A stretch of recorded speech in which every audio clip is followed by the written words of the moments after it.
Hello and welcome to What Culture Horror with myself, Andrew Pallard. I hope you're well, I hope you're good, and I hope things are going as well as they possibly can. I am a slightly under the weather, so apologies if I do sound a little bit raspy, but let's get to it. And today we are here with a review of the home release of Robert Eggers' take on Nosferatu. To be more specific, it's the 4K Ultra HD extended cut of Nosferatu, which is available from April 7th.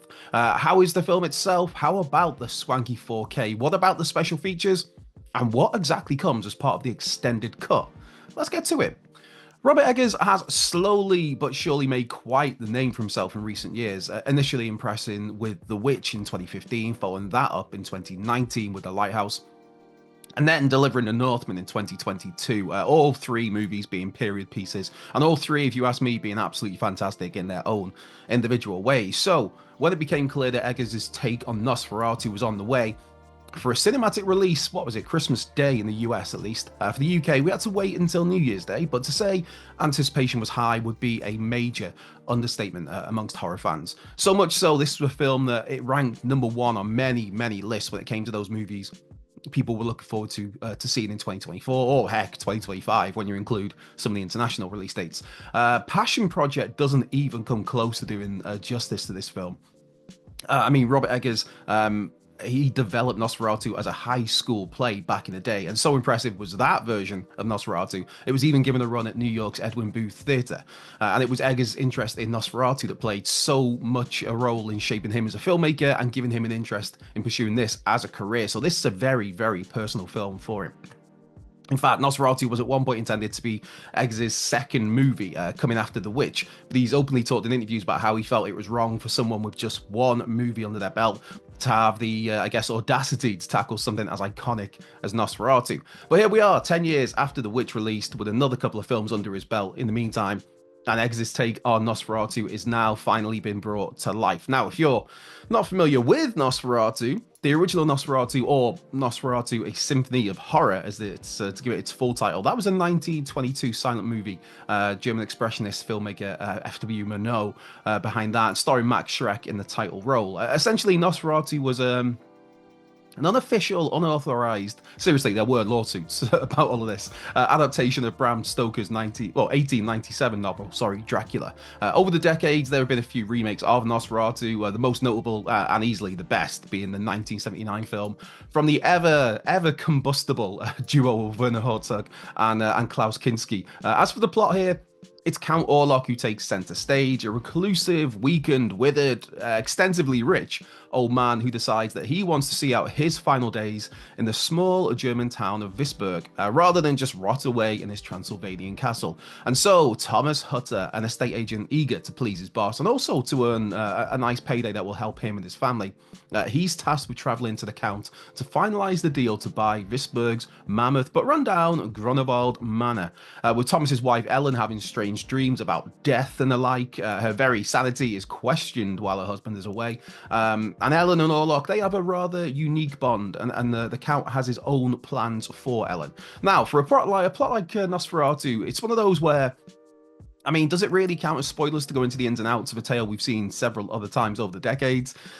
For the purpose of this review, yes, it does. So that's about all you'll get from me in terms of the plot, because chances are you might know what happens, but even if you've seen the previous versions of Nosferatu, this one does have a few surprises up its sleeve, a few tweaks and twists that make it very much its own beast, while also being, very familiar. To focus on the cast, though, here, we have Bill Skarsgård as Count Orlok, in a role that, dare I say it, is possibly even more all-consuming than his mesmerizing turn as Pennywise, the dancing clown in Andy Muschietti's couple of It movies. Skarsgård is just phenomenal, doing something with his voice that is just absolutely fascinating, delivering lines of dialogue that feel totally otherworldly, yet have their roots in very real human history.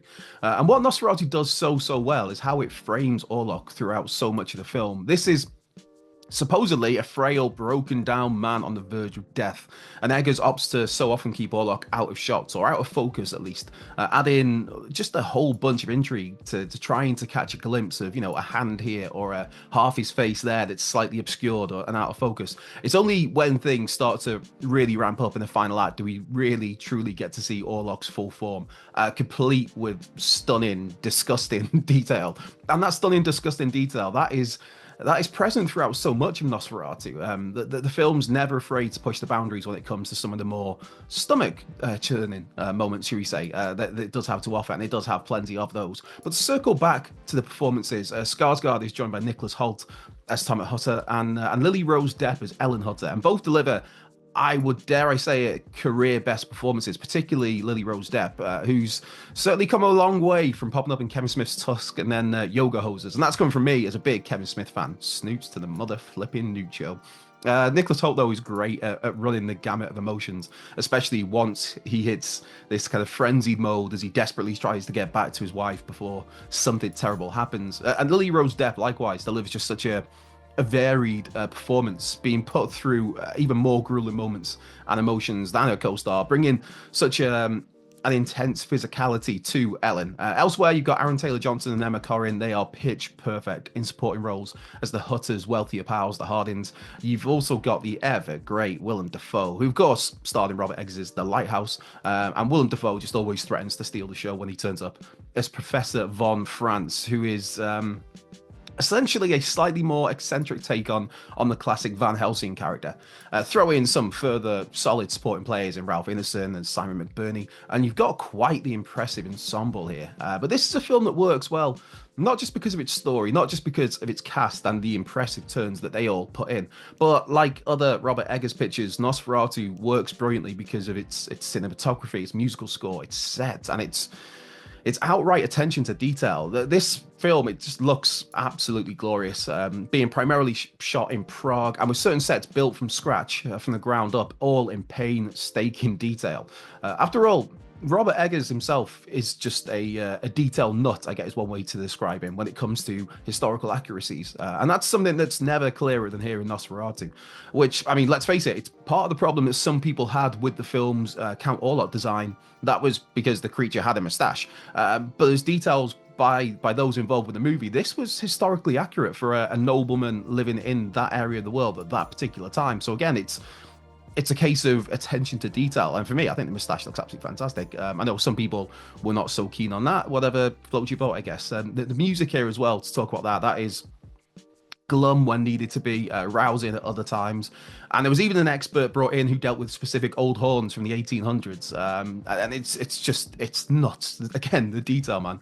And that nicely brings us to the special features included on this release, with a wider Nosferatu, a modern masterpiece featurette that explores the various aspects of putting the film together, taking in 6 separate elements of the movie, from the stunning practical effects work of creating Count Orlok to the production designer Craig Lathrop, breaking down how the landscape of 1838 was recreated, and seeing, yes, how those unique musical beats came together. And again, the overarching message that comes through loud and clear in all of this is just the sheer lengths that Robert Eggers and his team went to make sure every single minute detail was as accurate as possible. Elsewhere on the release, there are 3 deleted scenes that are fine. None of them particularly add much, and it's easy to see why they were left on the cutting room floor. And then there's a commentary track with Robert Eggers, which again, it's just, to me, I find it absolutely fascinating to hear the man talk about the process, a process again that dates back to high school for him. This is the ultimate passion project, and it's fascinating to hear him talk about Nosferatu and break down this film. Now, as mentioned in the introduction of this video, this is the extended cut of Nosferatu. So, what does that entail? How much extra stuff do we get? And how important and how much of a difference does that extra stuff make? To clarify, this release does contain 2 versions of the movie, I should say, that being the theatrical cut and the extended cut. And the extended cut, it has an extra 4 minutes, which on face value is pretty minimal. But the other side of that coin is that I guess you could use that as an indicator that the final Nosferatu that made it to the silver screen, that was pretty much in tune with the vision that Robert Eggers initially had. Of those 4 minutes, most notably is an extended monologue from Orlok shortly after Thomas Hutter arrives at the Count's castle. That adds a little more to something that Thomas had seen earlier on his travels. Again, I don't want to give away any particular spoilers, but it's just a bit more of a monologue from Orlok that, yeah, it's like, oh, right, okay, that ties back to that and that and that. There we are. I mean, do these 4 minutes, do they add much else to it? Not really. It just pads the film's runtime out a smidge more. I believe it clocks in at around 2 hours and 15 minutes, if memory serves correctly. So, is Nosferatu worth your time? Is this particular home release, is that worth your time if you've already caught the film in cinemas? And does it manage to live up to the lofty expectations that Robert Eggers has set with The Witch, The Lighthouse, and The Northman? For me, it's a resounding yes for all three of those movies, all three of those questions even. I mean, all three of those movies are excellent. And this fourth one, to me, is just, I just had a lot of fun with this film. It looks glorious. The 4K transfer, it's just ridiculous. Performances, the atmosphere, bringing a sense of genuine dread to a vampire movie. I mean, that in itself just feels novel these days. I mean, it's something that often feels lacking in the vampire subgenre, is that things feel scary. But Nosferatu does that. It crafts a rich, delicate story. I mean, this is Robert Eggers, so nothing is ever rushed. And the pace in it nicely takes its time to set up the film's key beats, and then just ramps things up in a frantic final act. And this is a terrifying movie at times. And it's just refreshing to see a vampire movie that is so well made and is still, at the end of the day, scary, because that's what it should come back to. It looks phenomenal. It sounds phenomenal. The extras, I got a massive kick out of that modern masterpiece featurette, even if the title is a smidge self-indulgent and backslapping. Yeah, we're going to call this a modern masterpiece. But yeah, I always enjoy a good making a documentary. And while this isn't quite that sort of thing, it does cover enough ground to tick plenty of boxes for my own personal taste. So yes, Nosferatu is absolutely worth your time. Absolutely worth checking out again if you already caught the film during its theatrical run.